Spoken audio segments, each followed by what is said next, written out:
Howdy, I'm Helgast. I'm a simple person when it comes to buying new things, especially consoles. I tend to gravitate towards what works, so I've been on a Sony console for the last 2 decades. Throughout that time, I've had few hardware problems. If I had to guess, the generation that gave me the most problems was the PS2. I have a lot of dead PS2s for no fucking reason. I guess I also enjoy some of the PlayStation exclusives, even though Sony refuses to continue the ones I really like. However, Sony being in the console market almost never happened, as Sony was close to never entering the video game market. So let's walk past these corpses and enter the disaster report. The story starts with a Sony engineer named Ken Kutagari, who came home and watched his daughter play the NES, where he would see the potential the gaming space could have. So when Nintendo started to approach companies to create a sound chip for the Super Nintendo, somehow out of everyone in Sony for Nintendo to talk to, Kutagari managed to talk and get a deal that he would make the sound chip, without telling any of the higher-ups at Sony. He would design the SPC 700 sound chip, and this bad boy could do stereo sound as well as some other audio tricks I don't understand. It was a powerful chip at the time that had a few downsides, like the chip had to run independently from the Super NES, a feature that didn't affect consumers, but for developers it was problematic. Because if you were going to utilize this chip, you needed to buy a workstation directly from Sony, which was expensive, and all the devs were forced to do this, including Nintendo. But before getting to that, Kutagari had to tell the higher-ups about the SPC 700 and the deal with Nintendo. Most of the executives were pissed that someone would even accept a contract without talking to anyone. The executives wanted Kutagari fired due to him disrupting the current plan, as Sony didn't want anything to do with the gaming market, which nowadays might seem like an overreaction, but keep in mind that these guys watched the gaming market crash a few years ago. Kutagari's job would be saved by Sony's CEO at the time, Norio Oga, who saw the potential of keeping an engineer like him around, so Oga approved the Nintendo deal. After having the Super Nintendo all figured out, Nintendo wanted to create an add-on for this system.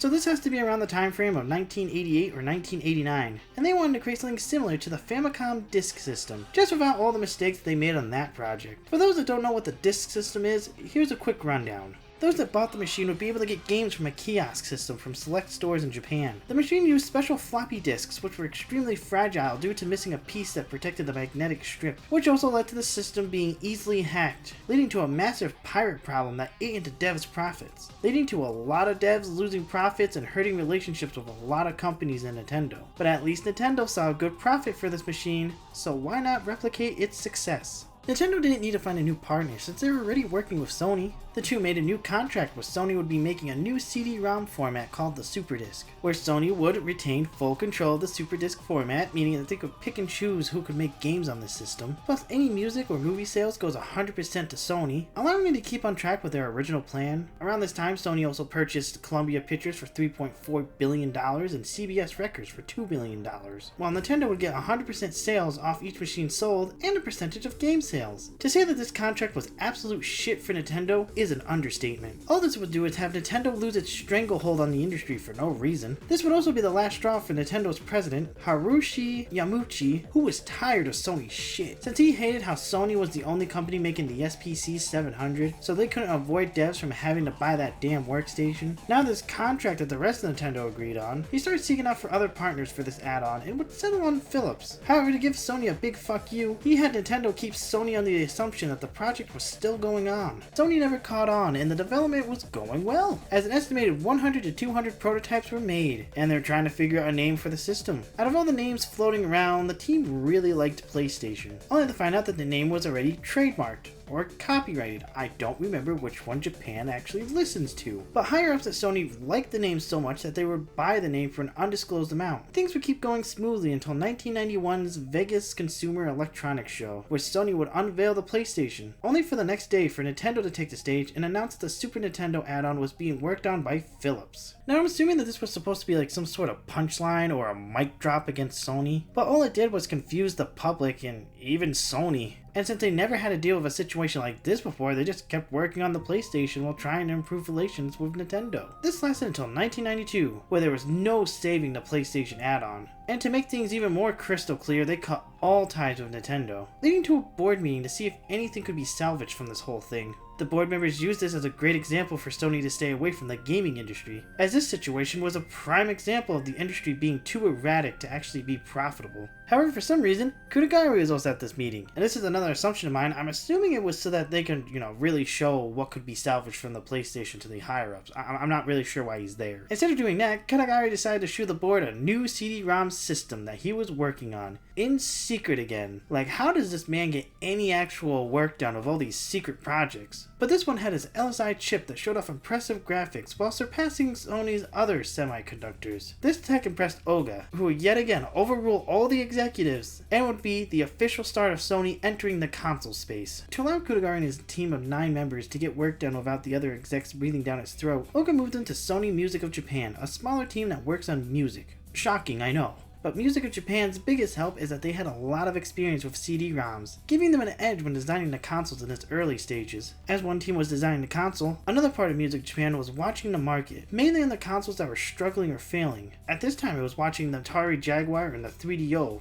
both systems that were failing due to the lack of third-party support. So Music of Japan had another Sony-owned music label named Epic Sony to go convince developers to be on board for the PlayStation. The most they could give at early stages was the planned specs, though I'm assuming when devs saw the amount of space you could fit on a CD-ROM was over triple the space that current cartridges had, they were in. Or maybe the Epic team was just that good at selling the PlayStation to developers, as they got the support of Konami, Williams Entertainment, and especially Namco, as Namco had a rivalry with Sega in the arcade scene, so Namco would provide exclusives to Sony just so they could starve out Sega. Having third-party support was a great start, but Music of Japan also recognized that not having their own development team was not a good look. So in 1993, Sony purchased Saigonis, which later became Liverpool Studios for $48 million. Now I'll be referring to them as Liverpool, as their previous name just gives me a whole bunch of frickin' tongue twisters. But Liverpool was another vital role in the PlayStation's success, and this comes down to the console's development kits. Originally, Sony's plan was to have traditional development kits, which was hardware designed for that one console, so they were big, clunky, expensive, and became obsolete the second a new console came around. Seeing how Sony's big push was having streamlined and inclusive development, Liverpool saw that this wasn't a good plan.